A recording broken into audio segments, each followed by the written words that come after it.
हेल' लोगोफोर नोंथांमोनखौ आंनि इउटिउब चेनेलाव बरायनाय थाबाय आसा खालामो नोंथांमोना गासिबो थिगैनो दं। टाइमा दा 2:42 जाबाय।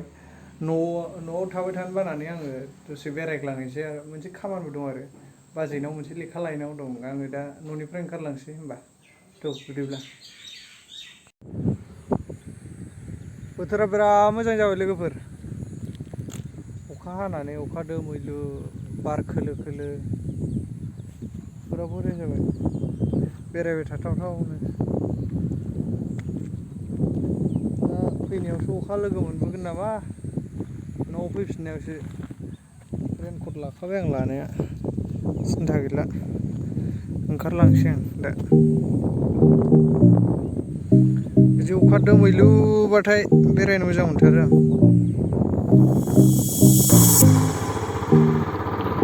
फ्लाइअभाराव साहा लोंहैसै लोगोफोर।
रेडि जाजोब्बाय मालाय नै माइ गायनायनि जाहांजोब्बाय खोथिया फोनायनि सम फैलायबाय।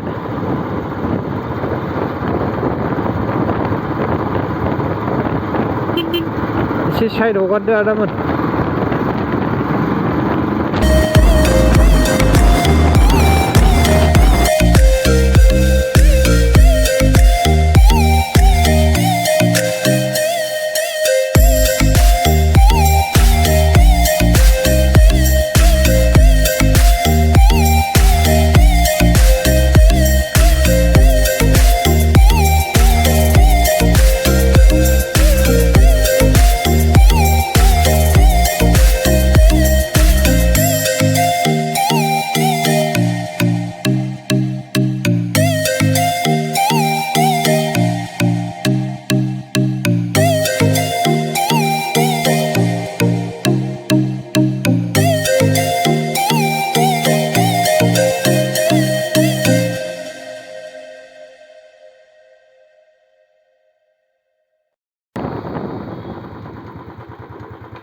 नैबावनो दाख्लै इन्टार्नशिपनि थाखाय फैबाय थानांदोंमोन जोङो।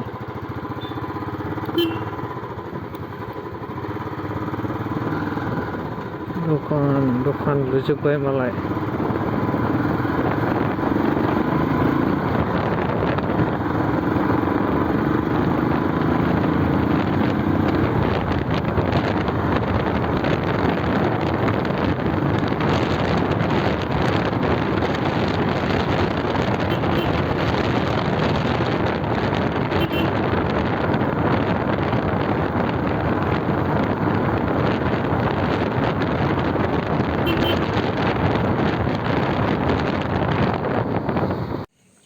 नाय पुलिस बाबु फैदों पुलिस बाबु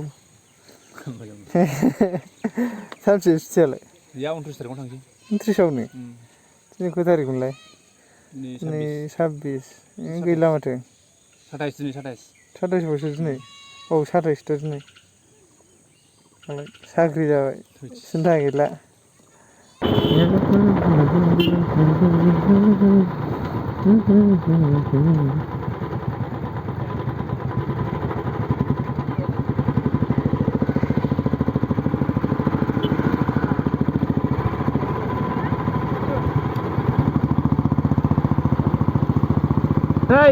मारै सिख्लाफ्रा सिनायजोबो हा गामि खाथिनि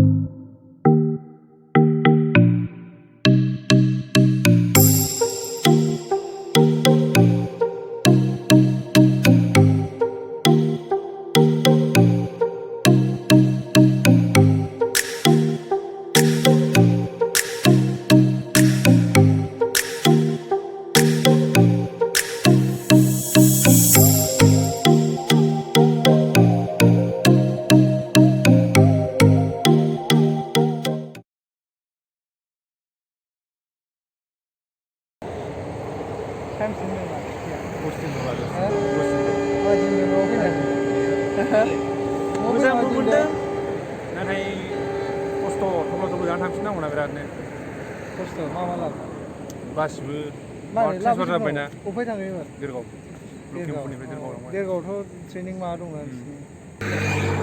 नों माला मोनलाय हो 2022 ट्रेनिंआ हाबजोब्बाय 7 मास ओइ फ्लाइओभाराव बेरायफैदोंमोन लोगोफोर आजां गाजां उन्दै उनला सिख्लाफोरजोंसो जों बोराय बोराया फैजाला गैला लासिंसिंसो जाफैयो जोङो गैया नै आयौ गासिबो नुनाय मानि गासिबो नै सिख्ला फैगौ जानो नोंलाय माला लायो हा बैयाव सासे बासिना फिसा फिसौ स्किम मावलायलायो नैबे बैयाव फैनायाव सासे बासिनोसो नामा दारियाथ' नंगौसो गैजायाबा गैजाया होननांगौब्रा मिथिबाय औ जाम्बा बै साइन्टिस्ट बोथोरालाय मोजां जाथारबायमोन बेरायनो नङा बरियाना बेरायनो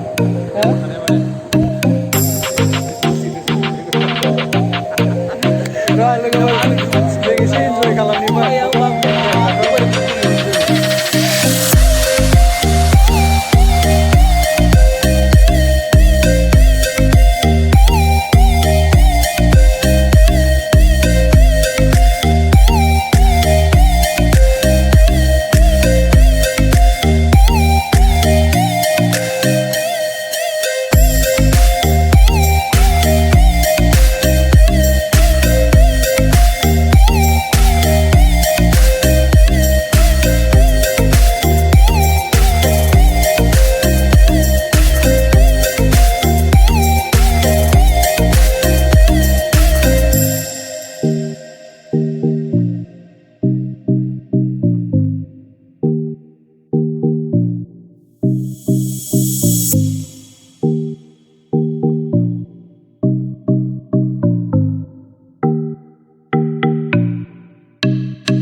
बर'फोरनि हारिनि बिफाया बड'फा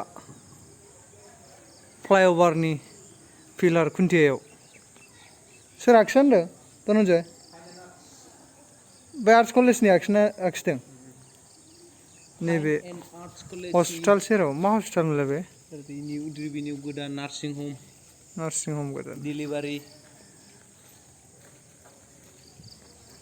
गोदानसो हस्पिटाला ना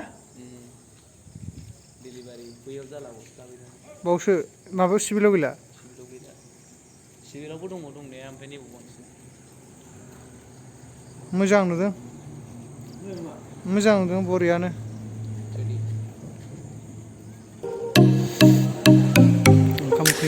स्लिम खालामनो